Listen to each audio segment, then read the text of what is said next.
우리 모두가 찾고 있는 행복에 대해서 말씀을 드리고자 합니다. 우리 모든 사람들은 행복을 꿈꾸며 살아가고 있습니다. 좋은 학교 나와서 좋은 직장에 들어가기 원합니다.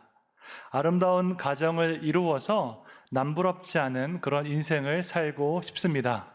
사회적으로도 경제적으로도 성공하고 싶고 건강한 마음과 몸으로 오랫동안 건강하게 살고 싶습니다. 우리 모든 사람이 행복을 추구하고 있는데요. 이 사실이 말해주는 것이 두 가지가 있다고 생각합니다. 첫째로 모든 사람은 행복이 무엇인지 알고 있습니다. 우리는 존재하는 것을 찾지 존재하지 않는 것을 찾지는 않기 때문입니다. 예를 들어서 하늘을 나는 말을 찾는 사람은 없습니다. 왜냐하면 하늘을 나는 말은 존재하지 않기 때문입니다. 무언가를 찾을 때에는 그것이 존재하는 것을 알기 때문에 찾습니다. 마찬가지로 우리가 행복을 찾는 것은 행복이 존재한다는 것을 알기 때문입니다. 사람마다 행복을 정의하는 방식은 다르겠지만 우리 모두는 행복이 무엇인지 알고 있습니다. 그래서 행복을 찾고 있습니다. 두 번째로 우리가 행복을 추구하는 것이 말해주는 것이 있는데 그것은 현재 우리의 삶이 행복하지는 않다는 점입니다. 현재 우리의 삶에 무언가 공허함이 있고 빈 곳이 있습니다. 무언가가 더 필요한 것 같은 그런 마음, 그것이 돈이든지 커리어든지 관계이든지 상관없이 우리는 무언가를 부족함을 느끼면서 살아가고 있습니다. 그래서 무언가를 더 얻으면 지금 나에게 없는 이것을 얻으면 행복할 텐데 라고 생각하는 경향이 있습니다.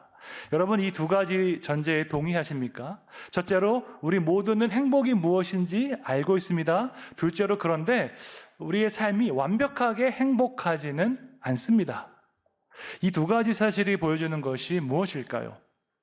우리는 원래 행복을 가졌었는데 그것을 잃어버렸다는 뜻입니다.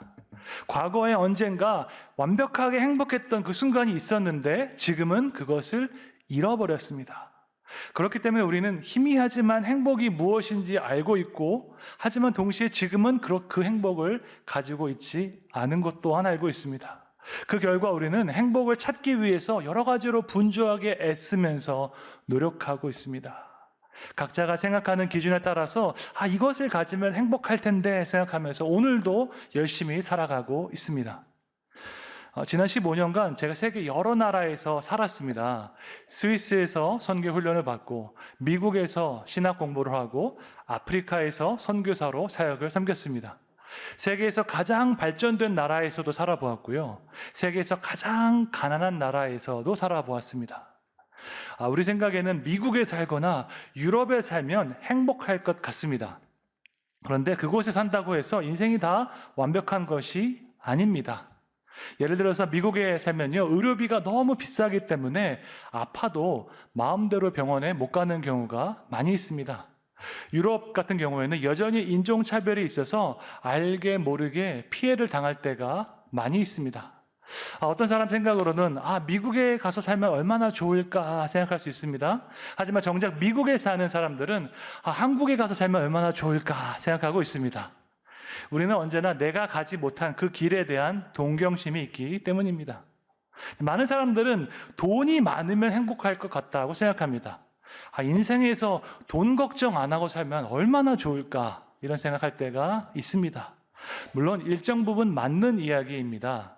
꼭 해야 하는 일이 있는데 돈이 없어서 못한다면 마음이 안타까울 것입니다. 그런데 돈이 많다고 해서 무조건 다 행복한 것도 아닙니다.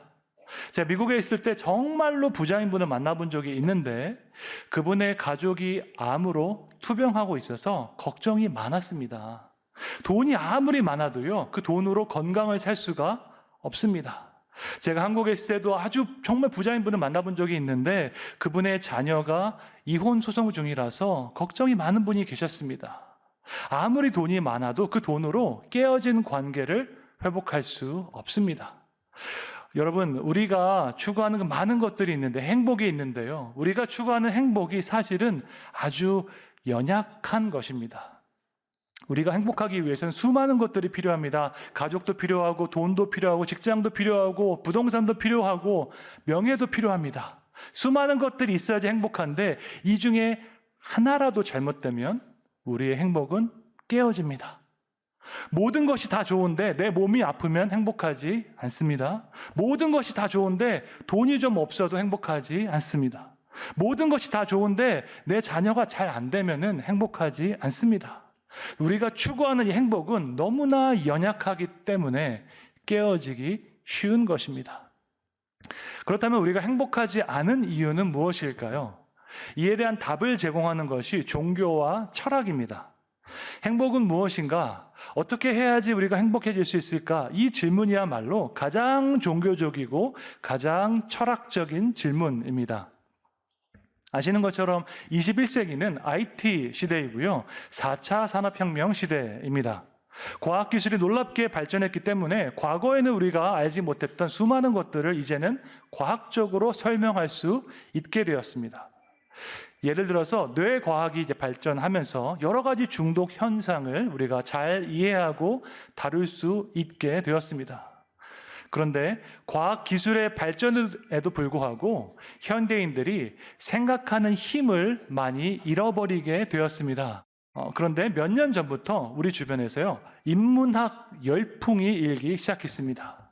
21세기 IT 시대에 인문학 열풍이 부는 것은요, 아주 흥미로운 사실입니다. 물질적으로 가장 풍요롭고 과학적으로 가장 발전된 이 시기에 인문학이 다시 주목을 받고 있습니다. 여러분, 이 현상을 어떻게 설명할 수 있을까요?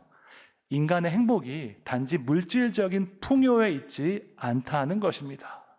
다시 말해서 돈이 다 많다고 해서 우리가 행복한 것이 아니라 인생의 목적이 무엇인지, 행복이 무엇인지 여전히 인문학적인 그런 고민들을 하면서 살아가고 있습니다.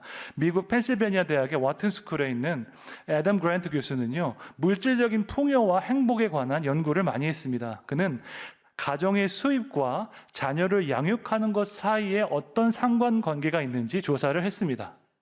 일반적인 생각으로는요, 가정의 수입이 많으면은 아이를 키우기 좋을 것 같습니다. 그래서 사람들에게 양육과 돈의 관계를 한번 그래프로 그려봐라 하면 아마 다음과 같이 그릴 것입니다.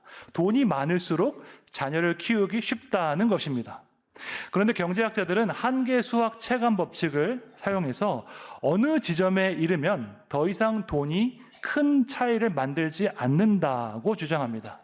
절대적 빈곤을 벗어나서 중산층 정도의 생활이 가능해지면요, 이제 자녀를 키우는데 돈이 차지하는 비중이 줄어들게 되는 것입니다. 두 번째 그래프를 보시면 그 기준을 7만 5천 달러 정도로 봅니다. 7만 5천 달러는 미국 현재 중산층의 평균 소득인데요.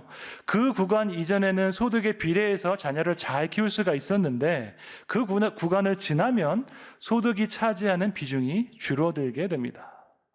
그런데 이것이 전부가 아닙니다. 세 번째 그래프를 보시면 소득이 아주 많은 백만장자의 구간으로 가면요, 자녀를 키우는 것이 오히려 더 어려워집니다.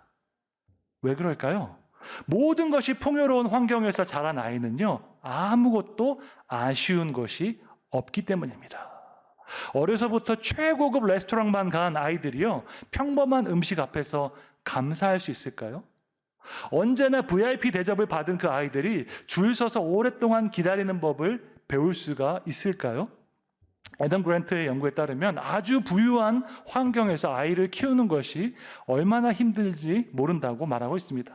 이것이야말로 아이러니 중에 아이러니입니다. 우리는 아이를 최고로 키우기 위해서 수많은 돈을 쓰고 있는데 정작 아이의 인성을 올바르게 하는 것은 너무나도 어려운 일이 되었기 때문입니다. 여러분, 인간의 행복이요, 단지 물질적인 풍요에 있는 것이 아닙니다. 우리가 행복하기 위해서는 물질도 필요하지만 반드시 관계가 필요합니다. 인간은 관계적인 존재이기 때문에요, 친밀한 관계 안에 있을 때 그때 사랑을 느끼고 그때 행복을 느낍니다. 아무리 돈이 많아도 가족과의 관계가 깨어진 사람은요, 행복하지 않습니다. 아무리 사회에서 성공했어도 하나님과의 관계가 깨어진 사람은요, 마음에 평안이 없습니다. 우리가 행복하지 않은 이유는 우리를 둘러싼 수많은 관계가 깨어졌기 때문입니다. 하나님과의 관계, 사람과의 관계가 깨어졌기 때문입니다. 그러면 이 관계가 왜 깨어졌을까요? 성경은 그 원인이 죄에 있다고 말씀하고 있습니다. 우리는 흔히 죄 하면은 끔찍한 살인, 강도 이런 것을 생각합니다. 하지만 성경은 죄를 이렇게 정의하고 있습니다. 야고보서 4장 17절 말씀 함께 읽겠습니다. 그러므로 사람이 선을 행할 줄 알고도 행하지 아니하면 죄니라. 아멘. 무엇이 옳은지, 무엇이 선한지 내 마음으로 알고 있는데 그것을 행하지 않으면 죄라고 성경은 말씀하고 있습니다. 아니, 무엇이 옳은지 알고 있는데 왜 행하지 않을까요? 내 이익을 지키기 위해서입니다. 내 욕심을 이루기 위해서입니다. 그 모든 욕심, 이기심, 자만, 이것을 성경은 죄라고 부릅니다. 여러분, 인간은 죄인이다라는 것을 증명하는 것은요, 너무나도 쉬운 일입니다. 우리 모두는 단 한 번도 배운 적이 없는 그 행동을 매일 하면서 살아가기 때문입니다. 여러분, 어느 누구도 우리에게 거짓말해라 가르치지 않았습니다. 어느 누구도 우리에게 이기적으로 살아라 가르치지 않았습니다. 우리 부모님은 항상 착하게 살아라고 말씀하셨지 이기적으로 살라고 말씀하지 않으셨습니다. 그럼에도 불구하고 우리는 자동적으로 나에게 불리하면 거짓말을 하고 나를 위해서 이기적으로 살아가는 존재가 되었습니다. 어느 누구도 죄를 지으라고 가르친 적이 없는데 자동적으로 우리는 나 자신만을 위해서 살아가는 이기적인 존재가 되었습니다. 문제는 이 죄가요, 분리를 가져온다는 것입니다. 죄로 인해서 하나님과 사람 사이가 분리되었고 사람과 사람 사이에도 분리와 갈등이 일어났습니다. 여러분, 한국 사회만 봐도 지역으로, 이념으로, 세대로 온 나라가 나뉘어졌습니다. 이것이 우연이라고 생각하십니까? 아닙니다. 우리 안에 있는 죄악과 이기심 때문에 나라가 나뉘어지고 분리된 것입니다. 우리가 행복하지 않은 이유는 관계가 깨어졌기 때문입니다. 관계가 깨어진 이유는 우리의 죄 때문입니다. 이 죄의 문제를 해결하기 위해서 이 땅에 오신 분이 계십니다. 그분은 바로 하나님의 아들 예수 그리스도이십니다. 예수님은 세상의 그 모든 죄를 지시고 십자가에서 우리를 위해서 죽으셨습니다. 그리고 3일 만에 부활하셔서 우리에게 영원한 생명을 주셨습니다. 이 놀라운 사실이 요한복음 3장 16절에 나와 있습니다. 함께 읽겠습니다. 하나님이 세상을 이처럼 사랑하사 독생자를 주셨으니 이는 그를 믿는 자마다 멸망하지 않고 영생을 얻게 하려 하심이라. 아멘. 우리 하나님께서 이 세상을 너무너무 사랑하시고 이 세상에 있는 모든 사람들을 너무나 사랑하셔서 깨어진 관계를 회복하기 원하셨습니다. 그래서 하나밖에 없는 독생자 예수님을 이 땅에 보내셨습니다. 그리고 우리가 받아야 하는 그 모든 죄의 형벌을 예수님께서 대신 받으셨습니다. 어떤 분은 이렇게 질문할 수도 있겠습니다. 하나님이 사랑의 하나님이면 그냥 용서해주면 안 되나요? 라고 질문할 수 있겠습니다. 그런데 여러분, 어느 누구도 심각한 그 죄를 그냥 용서하지는 않습니다. 상대방에게 심각한 피해를 준 그 사람을요, 그냥 용서해 주는 것은 쉬운 일도 아니지만 옳은 일도 아니기 때문입니다. 잘못에 대한 뉘우침이 필요하고요, 그에 대한 대가를 치러야 합니다. 죄 앞에서, 잘못 앞에서 좋은 게 좋은 거지라고 말할 수 없습니다.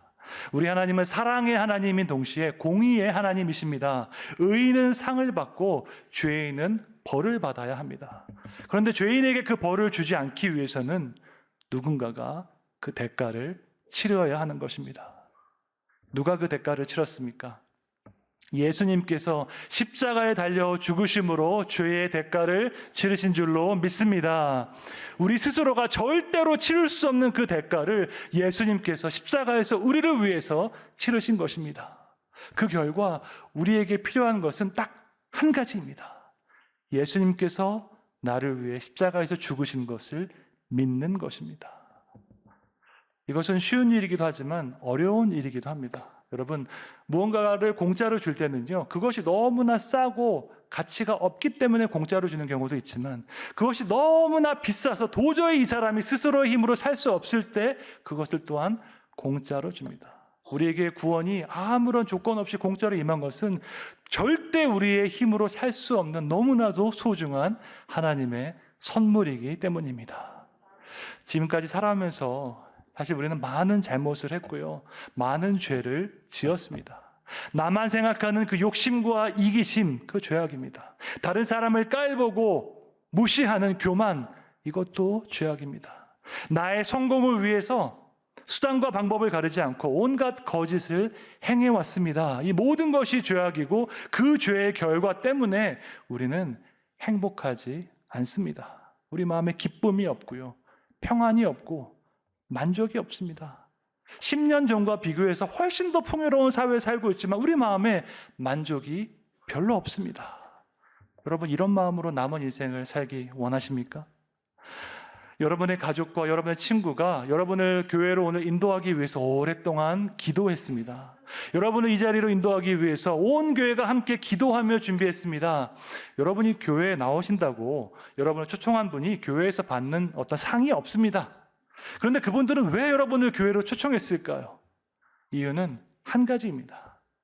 그분들이 느끼는 행복을 여러분도 경험하기 원하기 때문입니다. 다시 말해서 여러분이 더 행복하기를 바라는 그 마음 하나 때문에 오늘 이 자리가 준비되었습니다. 혹시 여러분 중에 어떤 분은 교회에 대한 선입견이 있는 분도 있을 수 있습니다. 교회 다니는 사람 중에서 내가 정직하지 않은 사람 만나봤어 하는 분도 있을 수 있습니다. 맞습니다. 교회가 완벽하지 않고요, 교회 다니는 사람들이 다 완벽하지도 않습니다. 어떤 면에서는 교회에 처음 오신 분이나 교회에 오랫동안 다녔던 분이나 다 똑같은 사람일 수도 있습니다. 그런데 그 똑같은 사람인데 왜 그분들은 교회에 다닐까요? 교회에 온다고 뭔가를 얻는 것도 아닌데 왜 일요일에 힘들게 교회에 올까요?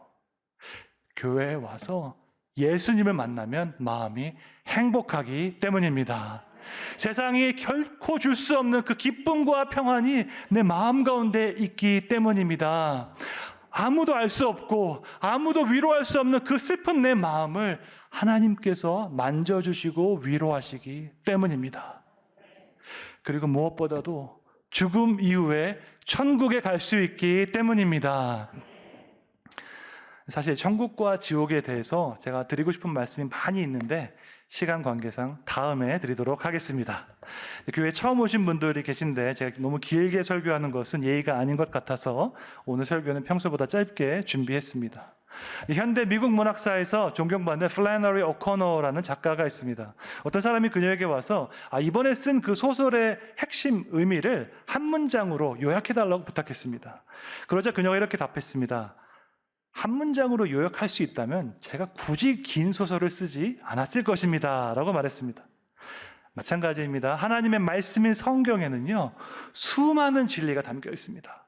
우리가 인생을 살아가는 데 필요한 모든 지혜와 진리와 규범이 이 안에 다 있습니다. 이 모든 내용을 한 문장으로 요약할 수 없습니다. 그래서 앞으로 교회에 오시면 하나씩 하나씩 배워갈 수 있습니다. 성경에 있는 진리는요, 우리가 TV에서 보는 인문학 강의와 비교할 수 없습니다. 우리 교회는 정신의학 전문의도 많이 계시고 심리 상담사들도 많이 계십니다. 그런 전문가들도 성경 말씀을 배울 때마다 은혜를 받고 격려를 받고 변화를 받고 있습니다. 교회는요, 무턱대고 믿으라고 강요하는 곳이 아닙니다. 하나님의 말씀을 배우고 예수님의 사랑을 경험해서 진정한 행복을 누리는 곳이 바로 교회입니다. 우리가 그토록 찾아왔던 그 행복의 시작이 바로 예수 그리스도이기 때문입니다. 여러분께서 예수님을 믿으면요, 다음과 같은 일이 일어납니다. 첫째로 하나님의 자녀가 됩니다. 두 번째로 죄 문제가 해결됩니다. 세 번째로 두려움에서 해방됩니다. 네 번째로 평안과 기쁨이 넘쳐납니다. 다섯 번째로 만족을 누리며 살아가게 됩니다. 그리고 여섯 번째로 천국에서 영원히 살게 됩니다. 가장 중요한 점은 이 모든 것이 공짜입니다. 예수님께서 여러분 너무 사랑하시기 때문에 이 모든 것의 대가를 스스로 치르셨고 우리에게는 공짜로 주셨습니다. 아니, 교회에 오면 이것저것 하라고 많이 하잖아요. 생각할 수 있지만 그것은요, 다 나 자신의 유익을 위해서 그 일을 하라고 한 것이지 우리가 이 구원을 받기 위해서 할 수 있는 일, 해야 하는 일 아무것도 없습니다. 예수님께서 이루신 그 구원을 믿고 감사한 마음으로 받기만 하면 되는 것입니다. 행복의 시작 되신 예수님을 만나서 지금부터 영원까지 참된 평안과 기쁨을 누리시기를 주님의 이름으로 축원합니다.